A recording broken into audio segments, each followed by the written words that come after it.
தஞ்சை பெரிய கோயிலில் கட்டின ராஜராஜ சோழன் வந்து பார்த்தீங்கன்னா, வெறும் வந்து பார்த்தீங்கன்னா, ஒரு செயல் மட்டும் தான். அதுக்கு பின்னால மூளையா இருந்தது யாருன்னு சொல்லி கேட்டோம்னா, அவருடைய குருநாதருடைய கருவூரார் அப்படிங்கக்கூடிய ஒரு மிக முக்கியமான சித்தர் தான்.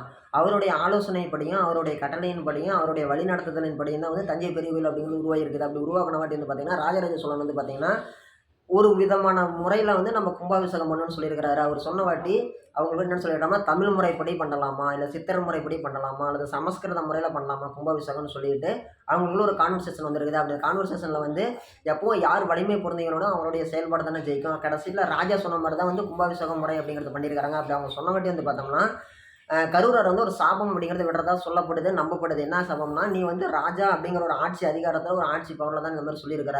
ஸோ உன்ன மாதிரி எந்த விதமான ஆட்சி அதிகாரத்தில் இருக்கிறவங்க யார் உள்ளோட இருந்தாலும் அவங்களுடைய பதவி அப்படிங்கிறது பறிக்கப்படும், அவங்களுடைய மணிமுடி அப்படிங்கிறது பறிக்கப்படும். அவங்க வந்து மறுபடியும் அந்த ராஜாங்கிற நிலையை அடைய முடியாதுன்னு சொல்லி அவர் ஒரு சாபம் விட்டுட்டார் அப்படின்னு சொல்லி நம்பப்படுது.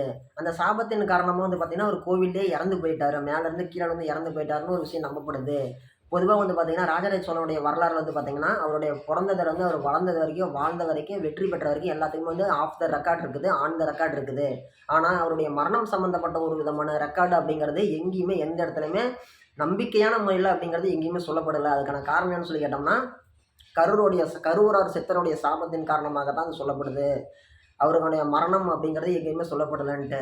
ஸோ, அதுக்கப்புறமேட்டு என்ன ஆகுதுன்னு சொல்லி கேட்டீங்கன்னா, ஒவ்வொருத்தரும் அவர் மரணத்திலே ஒவ்வொரு தேரி வைக்கிறாங்க.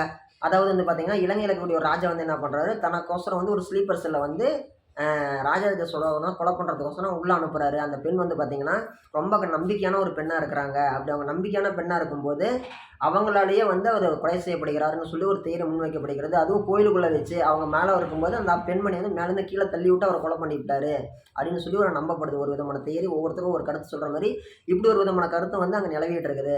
அது மட்டும் இல்லாம, அந்த எம்ஜிஆர் அவர்கள் வந்து பார்த்தீங்கன்னா, இந்திரா காந்தி அம்மையாரை கூட்டிட்டு இவங்க 2 பேருமே வந்து நம்மளுடைய தஞ்சை பெரிய கோயிலுக்கு வராங்க விசிட் பண்ணுறதுக்கு. அவங்க விசிட் பண்ண வாட்டி வந்து பார்த்தீங்கன்னா, எப்படி வந்து ராஜராஜ சோழன் வந்து தனக்கு நம்பிக்கையான ஒரு பெண்ணாலேயே வந்து தள்ளி விட்டு கொலை பண்ணப்பட்டார் அப்படின்னு சொல்லி நம்பப்படுது. அதுபோலவே வந்து அன்னை இந்திரா காந்தி அவர்கள் வந்து பார்த்தீங்கன்னா, தனக்கு நம்பிக்கையான தனக்கு சோல்ஜரா ஒரு பாதுகாப்பு படை வீரரா இருந்த ஒரு நபராலேயே வந்து சுட்டுக் கொல்லப்படுகிறார்.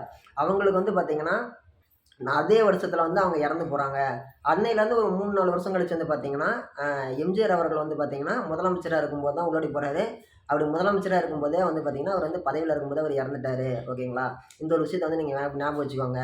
அது மட்டும் இல்லாம, கலைஞர் ஐயா வந்து பார்த்தீங்கன்னா, 2010வது வருஷம் வந்து பார்த்தீங்கன்னா, 1000வது விழா வந்து தஞ்சை பெரிய கோயில்ல வந்து நடத்தினாரு. உலகத்துல இருக்கக்கூடிய அதாவது சோழர்கள் எங்கெங்கெல்லாம் போய் ஆட்சி செஞ்சாங்களோ, அவங்க எல்லாரையுமே கூட்டிட்டு வந்து மிக மிக சிறப்பான முறையில, மிக மிக பிரம்மாண்டமான முறையில வந்து பார்த்தீங்கன்னா, அவர வச்சு வந்து அவங்கள வச்சு ஒரு மிகப்பெரிய ஒரு விழா நடத்துறாரு. ஒட்டுமொத்த உலகமே திரும்பி பார்த்துச்சு அந்த விழாவ. அது வந்து கலைஞர் ஐயாவுக்கு மிகப்பெரிய ஒரு பேரும் புகழையும் பெற்றிருந்துச்சு. அந்த சாபத்து மேலலாம் அவருக்கு நம்பிக்கை கிடையாது. அவர் வந்து பார்த்தீங்கன்னா, பொதுவான ஒரு நாத்திகவாதி. ரொம்ப ரொம்ப பிராக்டிகலான ஒரு மேன் கலைஞர் ஐயா அவர்கள். அவங்க வந்து என்ன பண்றாரு, அ இந்த மாரி நீங்க வந்து நேர் வழியில வராதீங்க. இந்த வழியா நீங்க வந்தீங்க அப்டின்னா, உங்களுக்கு வந்து அந்த சாபம் வந்து உங்கள தொற்றிவிடும். நீங்க வந்து சைட்ல வந்து உங்களுக்குன்னு ஒரு சிறப்பு பாதை அமைச்சு நீங்க அந்த பக்கமா வாங்க. அப்படின்னு சொல்லி சொல்றாங்க. அந்த மாரி அவங்களும் சிறப்பு பாதை அமைச்சு உள்ளாடி வராங்க. அப்படி உள்ளாடி வந்த வாட்டி அந்த சாபம் அப்படிங்கிறது அவரையும் தாக்கிருச்சுன்னு சொல்லி நம்பப்படுது. என்னன்னு சொல்லி கேட்டோம்னா, அவர் 2010ல வந்து அவர் வந்து தமிழகத்தினுடைய ராஜாவா இருக்கிறாரு. 2011ல எலெக்ஷன் முடிஞ்சாட்டி ஆட்சி மாற்றம் வருது. அதுக்கப்புறமேட்டு வந்து பார்த்தீங்கன்னா, அவரு வந்து ஆட்சி அப்படிங்கிறது ஒரு எலெக்ஷன்லயும் வரல, அடுத்த எலெக்ஷன்லயும் வரல. அதாவது அவர் வந்து எம்எல்ஏவா இருந்தாரு. தமிழகத்தினுடைய ராஜா, முதலமைச்சர் அப்படிங்கிற நிலைக்கு வரல. அதுக்கு இடையிலே வந்து அவர் வயது மூப்பின் காரணமாக இறந்து விடுகிறார். அதே மாரி வந்து பார்த்தீங்கன்னா, கதையில சொல்லப்பட்ட மாரியே அவரு ராஜாவா இருக்கிறவங்க யார் வராங்களோ, ஒண்ணு அவங்களோட மணிமுடி பறிக்கப்படும் அல்லது அவங்க ராஜாவா மறுபடியும் ஆக முடியாது அப்படின்ற மாரியே வந்து அவருக்கும் வந்து இந்த மாரி ஒரு சிச்சுவேஷன் நடந்துச்சுன்னு சொல்லி ஒரு சிலர் ஒரு கருத்து முன்வைக்கிறாங்க. அவர் கலைஞர் ஐயா வந்து அவர் வயதான காரணமா தான் அவர் இதானாரு. அவர் இருந்திருந்தாரு அப்படின்னா, அடுத்த எலெக்ஷன்ல அவரே ராஜாவா இருப்பாரு. ஓகேங்களா? இது வந்து பார்த்தீங்கன்னா, ஒவ்வொருத்தரும் ஒவ்வொரு விதமான கருத்துக்கள முன்வைக்கிறாங்க. ஓகேங்களா? தஞ்சை பெரிய கோயிலோட சாபம் அப்படிங்கிறது வந்து பார்த்தீங்கன்னா, அங்க மட்டும் இல்ல. திருவண்ணாமலைக்குமே கூட அரசியல்வாதிங்க அப்படிங்கிறது நெறைய பேர் போறதில்ல. ஓகேங்களா? நல்லா நீங்க மைண்ட்ல தெரிஞ்சு வச்சுக்கோங்க. நன்றி.